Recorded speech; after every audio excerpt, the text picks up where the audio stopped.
Say, what's cracking, YouTube? It's your boy 16 to life, and I'm back like I'm on a parole violation. Yard down! Now, for those of y'all that's new to my page, in 1994, I got arrested. I was eventually sentenced to 16 years plus life, and I served 24 years straight in the California prison system.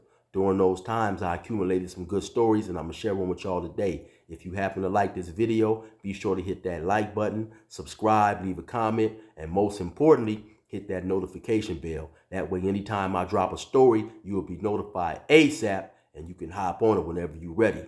Now, let's hop right up into this story. Okay, so y'all see the title. I'm talking about the first dude who I knew to unfortunately lose his life in prison. Now, this story takes place probably about, I want to say 1999, maybe 2000, in a prison by the name of Ironwood. Ironwood is in the city of Blythe, California, and is heading towards Arizona. It's down there in the desert, so it gets extremely hot down there.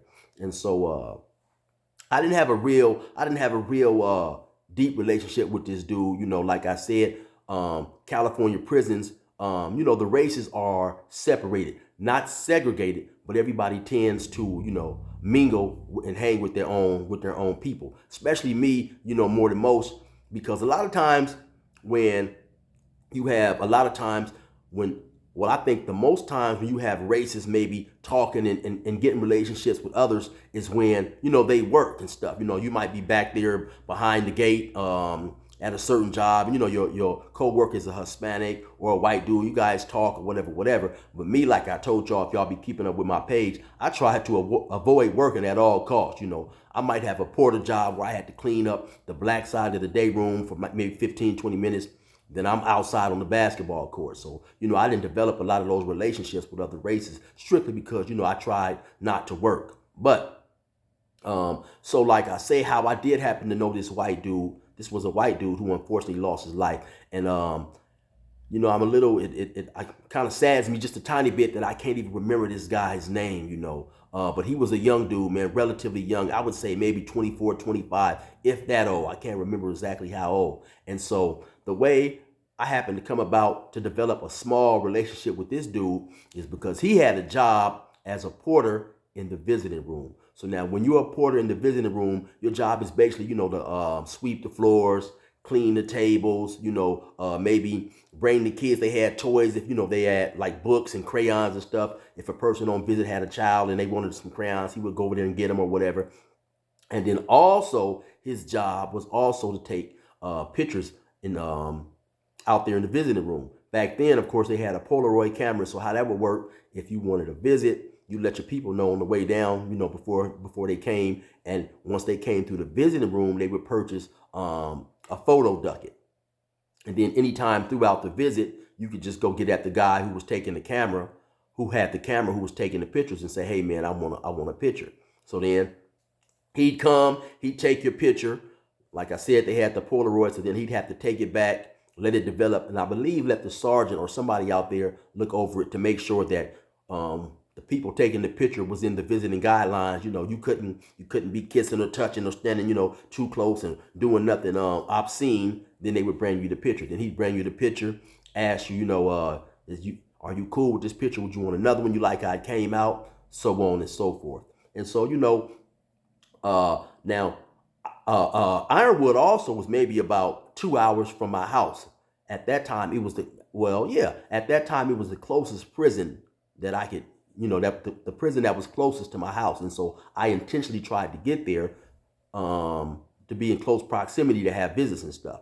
And so I say all that to say I had visits relatively pretty often, at least maybe twice a month. And so during, going through that experience, having my visits often, is how I became to develop a rapport with the dude. So, he'd come over there, take pictures or whatever. We also could, we had vending machines and stuff out there. And just out of being able to empathize with being in prison, not having a soda for a long time, or maybe a hamburger or some French fries, him and the other porters, they had like a little table that they would sit at when they was not taking pictures or whatever. And so, I'd ask him, hey man, you want something? I'd go over there, buy something out of a machine or whatever, and then, set it at his table, and then, he could enjoy it out there. I think that being in the visiting room is probably the the the the place in prison, I would think that you can at least, the convicts can at least be themselves.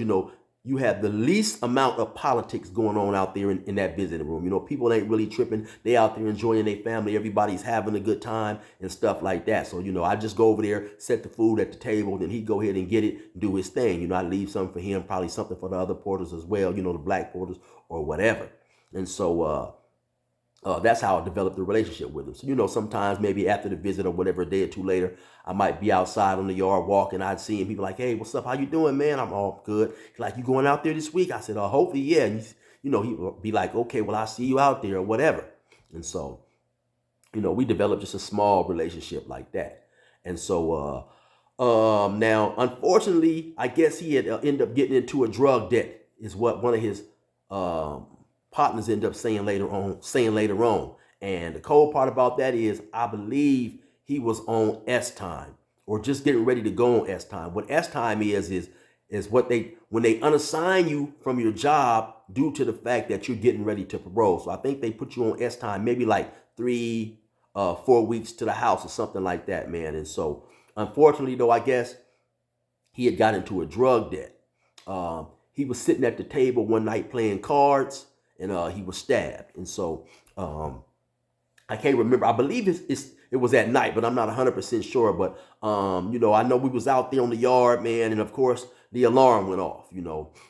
Then they wanted us, you have to sit down or whatever. And then they was asking for everybody to prone out. And then after, a normal alarm might take anywhere from 3 minutes, maybe to 10 minutes, somewhere in between. But we had set out on the yard for a long, long time, and so after a while, it's something serious. And then after a while, when you're sitting out there for that long, being in prison for a long time, then you can discern that, okay, this is not a regular alarm, something serious going on. Then we knew it when they said recall the yard. That means everybody go back to their buildings. So I think Ironwood had like 5 buildings. And so, everybody going, they call, if you live in one building, go back to the building, whatever. So by this time, we kind of know it's something serious. So now, of course, when we go back, you got dudes, because everybody may not necessarily go to night yard or whatever, but you got dudes in there asking, hey, man, what happened? And so dudes want to know what happened for a couple of reasons. The main reason people be wanting to know what happened is to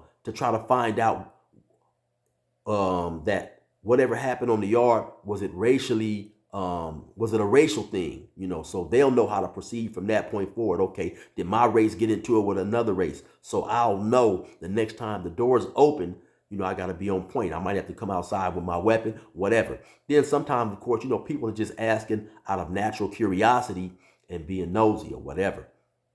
And so I don't remember exactly how long it was, man, but they locked us down. A little later on, I believe they let the blacks out to go work in the kitchen. And so at that point in time, I was working in the kitchen. Yeah, that's where my job was at that time, I believe.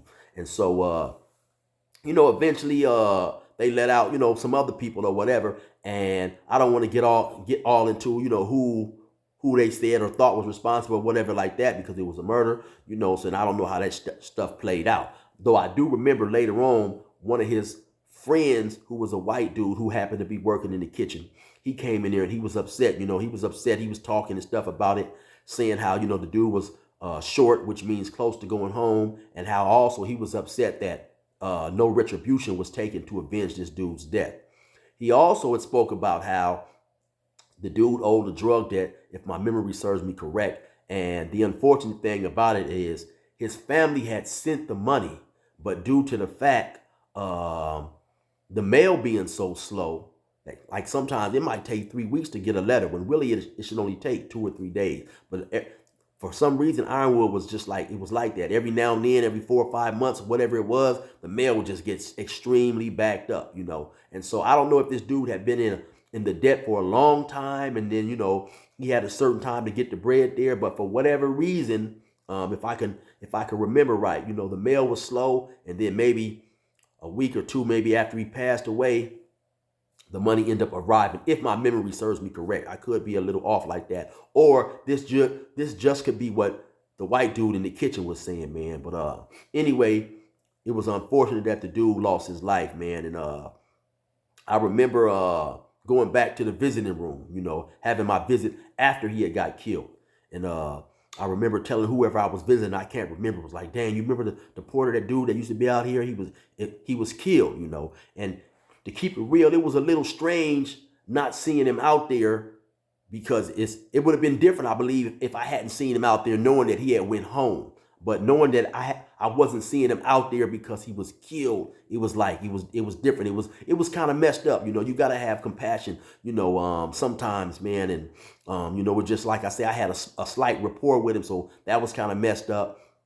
And then also at the same time, though, I do remember thinking that, you know, unfortunately, that type of stuff comes with the territory. You know, if you're in prison and you got something that you know that you can't pay for right then and there, whatever it is, man, my advice is just to always wait until the money lands. You know, until the mail comes, because back then I believe we was doing postal money orders or whatever. So at that time, once it comes, then you know you know the money is there, and then you can go ahead and get whatever you're trying to get, because you know people in prison, they be serious about their money, man. You have some people in there hustling, doing whatever they doing to try to get a lawyer. You got some people trying to feed their family. You got some people in there hustling to feed themselves and stuff. So, you know, a lot of people don't have no compassion or no understanding when you late with their bread, you know. So, yeah, unfortunately, that was a small story about the first dude who I knew who lost his life in prison.